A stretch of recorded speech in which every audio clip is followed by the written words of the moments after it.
आशा करता हूँ आप सब बहुत अच्छे होंगे। मेरा नाम है जयदीप और इस प्रैक्टिकल की सीरीज में आज हम बात करने वाले हैं कैपेसिटेंस इन पैरेलल कनेक्शन प्रैक्टिकल के बारे में।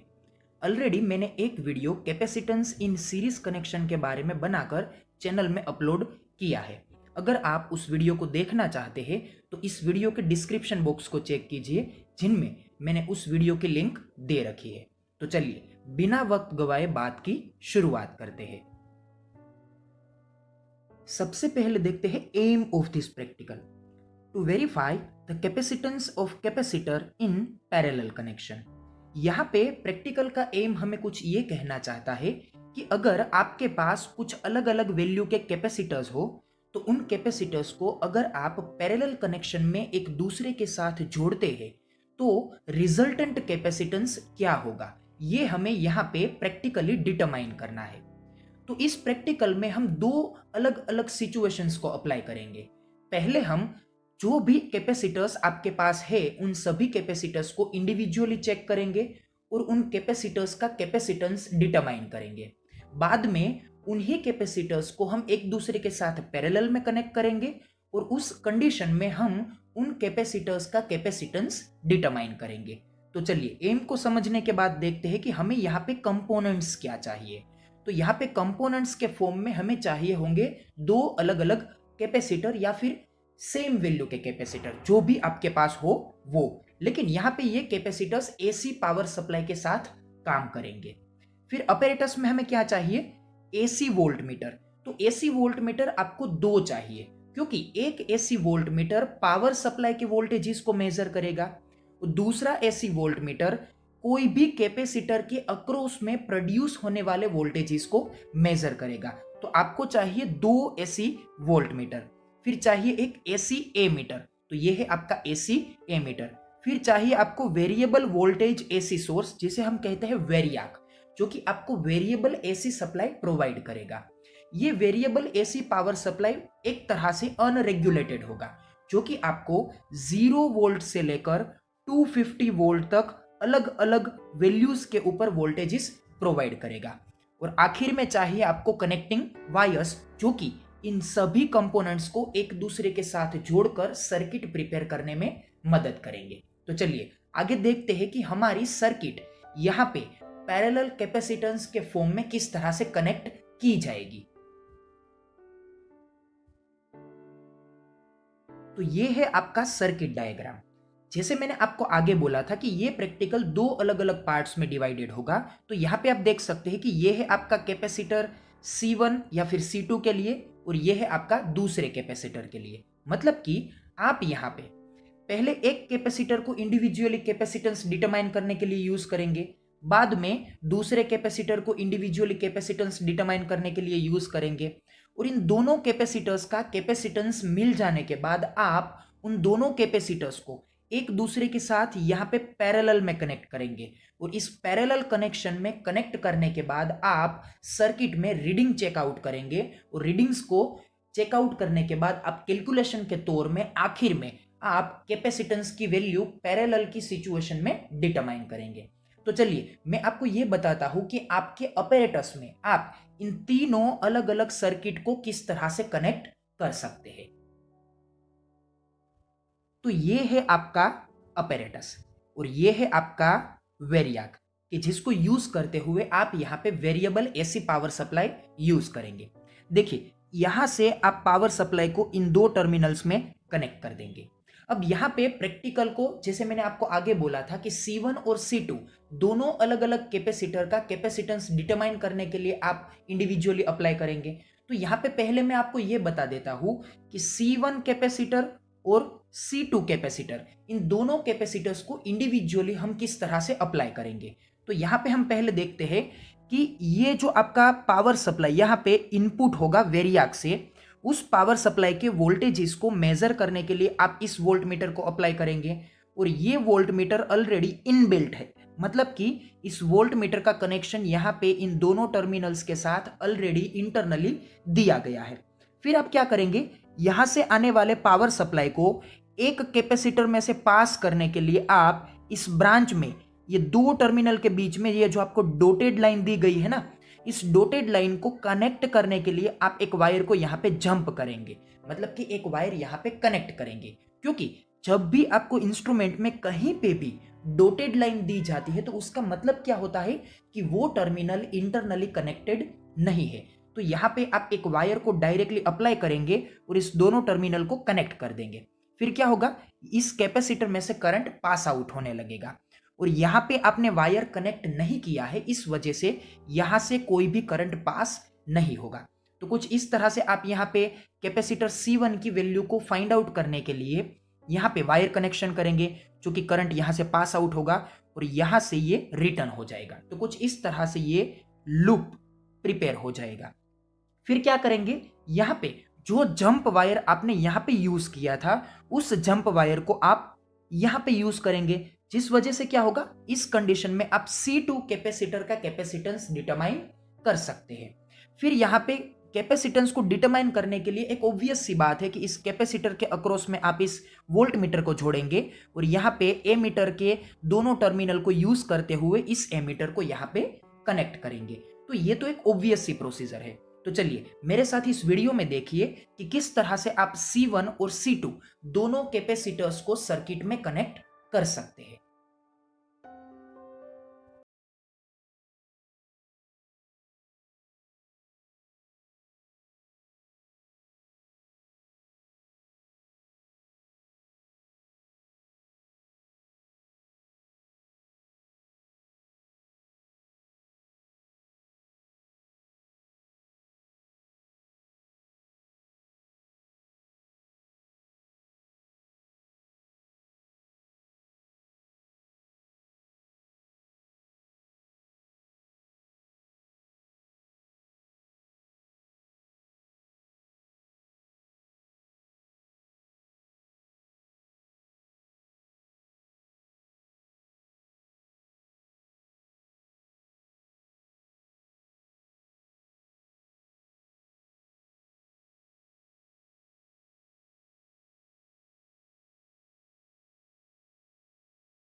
तो C1 और C2 दोनों कैपेसिटर्स को सर्किट में कनेक्ट करने के बाद हम ये सीख लेते हैं कि इन दोनों कैपेसिटर को हम पैरेलल कनेक्शन में किस तरह से अप्लाई कर सकते हैं।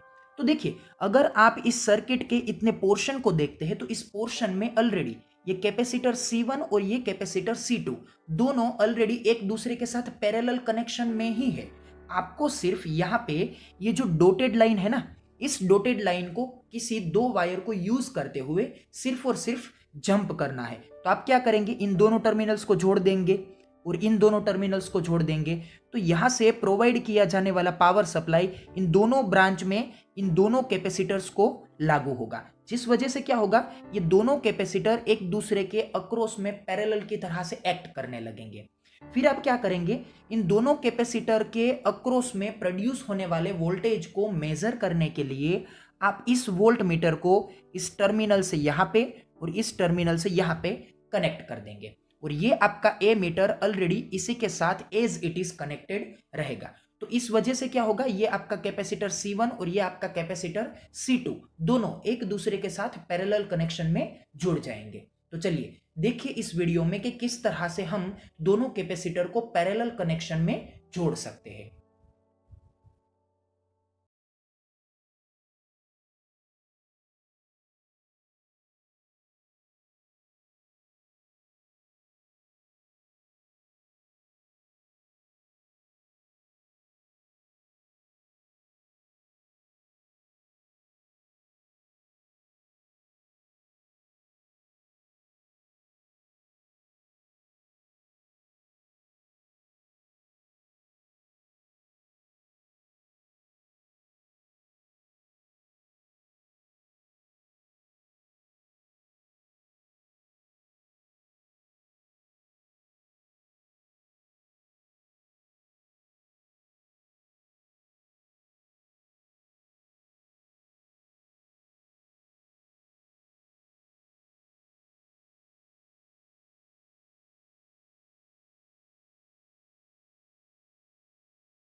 तो सर्किट कनेक्शन को देखने के बाद अब हमें यहाँ पे ये देखना है कि हम यहाँ पे ऑब्जर्वेशंस किस तरह से लेंगे।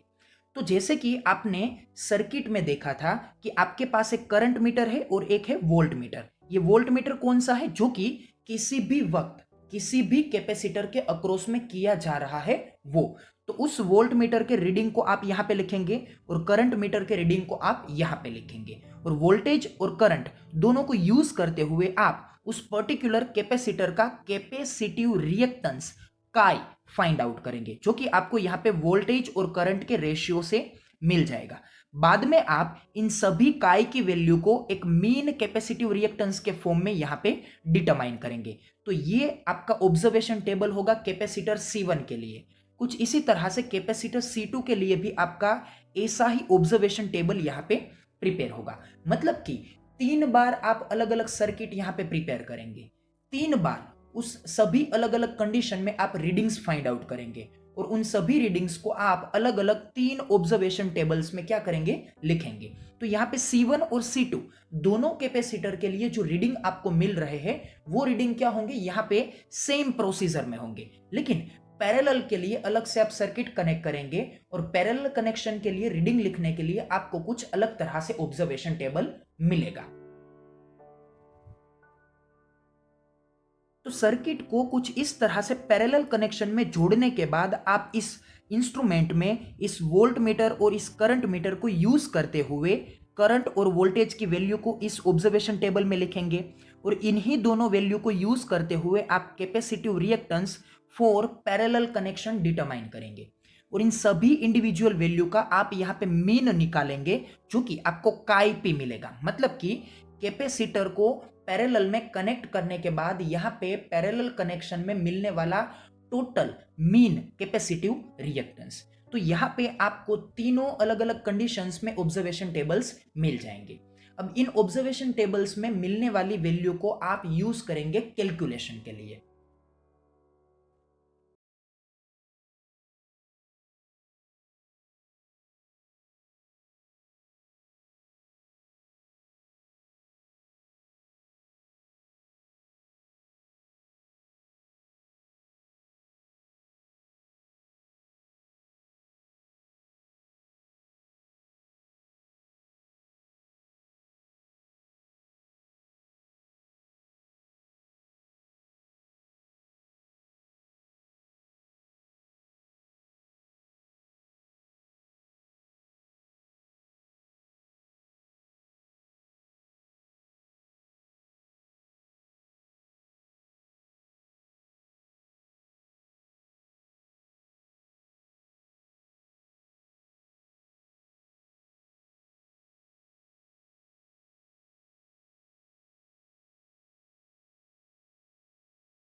ऑब्जर्वेशन टेबल को यूज करते हुए आपने यहाँ पे काई 1, काई 2 और काई पी इन तीनों टर्म्स को आपने फाइंड आउट किया। अब आप यहाँ पे कैपेसिटेंस को डिटरमाइन करने के लिए इक्वेशन यूज करेंगे C is equals to 1/2 time pi F into chi. तो यहाँ पे अगर आप पहले कैपेसिटर का यूज करते हैं तो यहाँ पे होगा काई 1, अगर आप दूसरे कैपेसिटर का यूज करते हैं तो होगा काई 2 और अगर आप यहाँ पे पैरेलल कनेक्शन को यूज करते हैं तो ये होगा काई पी। लेकिन यहाँ पे 2 कांस्टेंट है, पाई कांस्टेंट है और एफ रिप्रेजेंट करता है फ्रीक्वेंसी को। तो ये फ्रीक्वेंसी क्या है, ये फ्रीक्वेंसी है आपके एसी सप्लाई की। तो एसी सप्लाई हमने यहाँ पे नॉर्मल यूज किया है। तो नॉर्मल एसी सप्लाई में कितनी फ्रीक्वेंसी होती है, 50 हर्ट्ज होती है।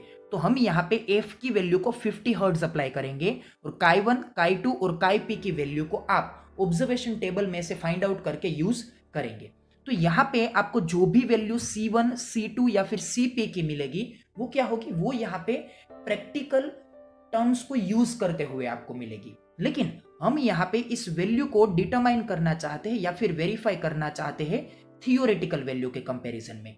तो यहाँ पे आपके पास C1 और C2 दोनों वैल्यू तो है ही। तो इन C1 और C2 को हम यहाँ पे इस थियोरेटिकल इक्वेशन में अप्लाई करेंगे। जैसे कि हम जानते हैं कि अगर दो कैपेसिटर को पैरेलली कनेक्ट किया जाए तो उन दोनों कैपेसिटर का फाइनल कैपेसिटेंस या फिर यूं कहिए कि रिजल्टेंट कैपेसिटेंस किस इक्वेशन से मिलेगा, तो direct sum of this two individual capacitor. तो यहाँ पे आप इन दोनों कैपेसिटर को इंडिविजुअली सम की तरह अप्लाई करेंगे जो कि आपको पैरेलल में कैपेसिटेंस की वैल्यू प्रोवाइड करेगा। तो यहाँ पे प्रैक्टिकल वैल्यू ये है और ये है थियोरेटिकल वैल्यू। तो ये दोनों वैल्यू असल में क्या आएगी, इक्वल आएगी। तो कुछ इस तरह से आपकी कैलकुलेशन कंप्लीट होगी।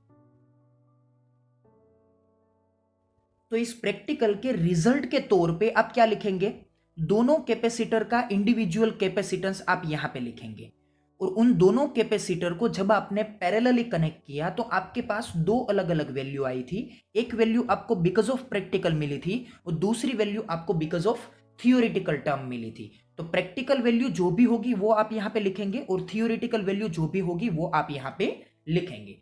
तो जैसे मैंने आपको आगे ही बताया था कि प्रैक्टिकल या फिर थियोरेटिकल कोई भी प्रोसीजर से आपको यहाँ पे जो वैल्यू मिलेगी वो वैल्यू क्या होगी, सेम होगी। तो कुछ इस तरह से हमारा प्रैक्टिकल यहाँ पे कंप्लीट होता है।